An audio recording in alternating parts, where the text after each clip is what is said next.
J'ai rencontré Pierre Moreau pour la première fois en 2017. Il était à la recherche et fait un partenariat avec une équipe, on va dire, experte et spécialisée dans la prise en charge des brûlés pour en fait développer l'appareillage de patients brûlés dans des zones, on va dire, où les patients n'ont pas forcément cet accès possible à cet appareillage spécialisé. De cette rencontre est né effectivement un vrai partenariat, une vraie collaboration qui effectivement, au-delà de l'échange de l'expertise sur la brûlure, nous a permis, je pense, à tous de développer nos compétences réellement en termes de technologie 3D, de prise d'empreinte. Donc ça a été vraiment un plus pour notre équipe.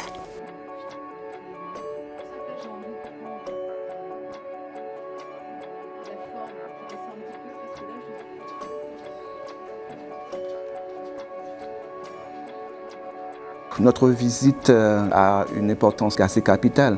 C'est comme un transfert de compétences, c'est comme un renforcement de capacités. Je suis là pour voir les différences qu'il y a sur les prises en charge, pour voir qu'est-ce que je peux apporter comme modification sur ce qu'on faisait déjà en Haïti. Il y a beaucoup de différences parce que ici c'est vraiment high-tech, tandis que là-bas, nous faisons des prises en charge de façon artisanale. Au niveau des aides techniques, au niveau des attelles, il y a pas mal de choses qu'on peut changer. Ça permet d'échanger sur eux, comment ça se passe, justement la prise en charge au niveau des grands brûlés dans leur pays, voir aussi ce qui est fait ici, parce qu'on a aussi beaucoup à apprendre. Donc c'est, je pense, réciproquement, parce que justement, je pense qu'il y a certains endroits où il n'y a pas forcément les moyens, mais une créativité.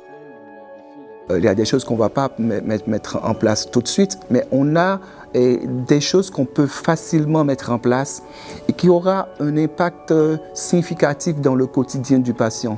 Il est vrai que tous ces matériels, cette technologie un petit peu très avancée, fait travailler peut-être un peu moins sur l'imagination, le manuel, ce que nous on a.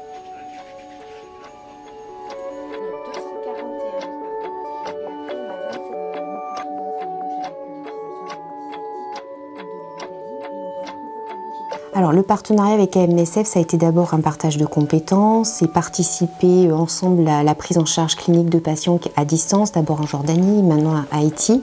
Et puis effectivement, cette collaboration, elle a évolué vers la mise en œuvre d'une étude conjointe, MSF et notre équipe. C'est une étude en fait qui va comparer la qualité des appareillages compressifs du visage chez des patients brûlés en Haïti, qui vont être réalisés donc de deux manières différentes. On a deux masques, une modifiée manuelle, une de façon digitale et manuelle. Des personnes qui sont à Haïti vont réaliser une prise d'empreinte numérique à l'aide d'un scanner et ils vont nous envoyer ces fichiers et nous on va pouvoir les traiter secondairement pour faire l'éritation numérique et envoyer une forme en 3D qu'ils vont pouvoir imprimer. Je pense que la collaboration nous a vraiment boosté. Là, ce qui était intéressant justement, c'est qu'on a pu développer certaines compétences, qu'on a utilisé des logiciels qu'on n'utilisait pas forcément. Et j'espère que l'année prochaine, au lieu d'envoyer des négatifs, c'est nous qui faisons ça en Haïti, on fait tout. J'espère que nous devenons autonomes.